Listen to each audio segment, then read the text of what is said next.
दोन्ही बाजूने रंगाने भरलेले ट्रॅक्टर आणि त्यातून शौकीनांकडून एकमेकांवर होणारी रंगांची उधळण असे अनोखे सामने साजरे करण्यासाठी कदाचित येवला हे राज्यात एकमेव शहर असेल। ऐतिहासिक टिळक मैदान व डीजे रोड या ठिकाणी सामन्यांसाठी हजारो येवलेकर जमा झाले होते। ऐतिहासिक, सांस्कृतिक व धार्मिक परंपरा असणाऱ्या शहरात रंगांची उधळण करत रंगणारे रंगांचे सामने हे येवल्याच्या रंगोत्सवाचे वैशिष्ट्य आहे। 150 वर्षांपासून येथे हे सामने रंगत असून आज नवी पिढीही या परंपरेला साथ घालत आहे। एकमेकांवर रंग फेकण्याचा रंगणारा कलगीतुरा पाहण्यासाठी हजारो येवलेकर येथे जमले होते।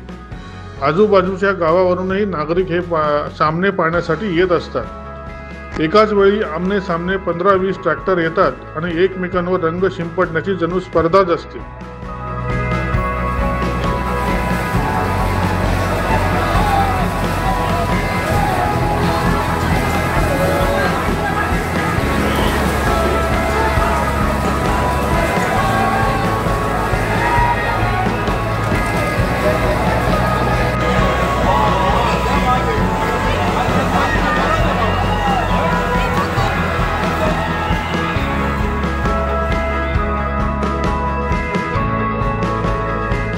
ढोल ताशे हलकडीच्या गजरात परस्परांवर रंग उधळून मजा लुटली जाते।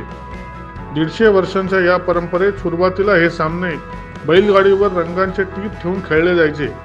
आता ही जागा ट्रॅक्टरने घेतली असून अवयातपणे ती सुरू आहे। टिळक मैदानातील सामने झाले की दुसरा सामना शहरातील डीजे रोडवर खेळला जातो। रंगपंचमी उत्सव समितीने याचे नियोजन केले असून येवल्यातील नागरिक मोठ्या संख्येने सहभागी होतात। शहरातील तालीम संघ आणि मंडळांचे कार्यकर्ते रंगपंचमीचा उत्सव साजरा करतात व येवलेकरही मोठ्या संख्येने येतात। हे सामने पाहण्यासाठी मित्रमंडळी देखील मोठ्या प्रमाणात येवला शहरात दाखल झाले होते। शेकडो परंपरा असलेला रंगपंचमी सण हा येवलेकरांनी साजरा केलेला आहे। परंपरा कायम अशी चालत राहील ही येवलेकरांची इच्छा आहे आणि येवलेकर हे उत्साहाने साजरा करतात।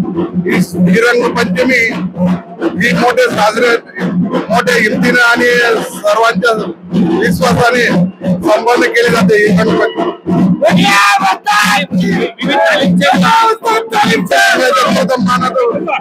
गणपतीच्या सहभागी होतात। येवला शहर हे अत्यंत सार्वजनिक उत्साहामध्ये साजरा करणारे येवला शहर आहे।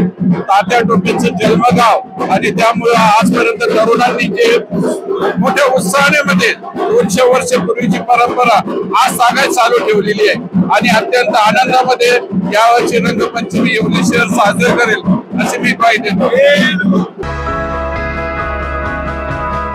दैनिक भ्रमरसाठी प्रतिनिधी दीपक सोनवणे, येवला।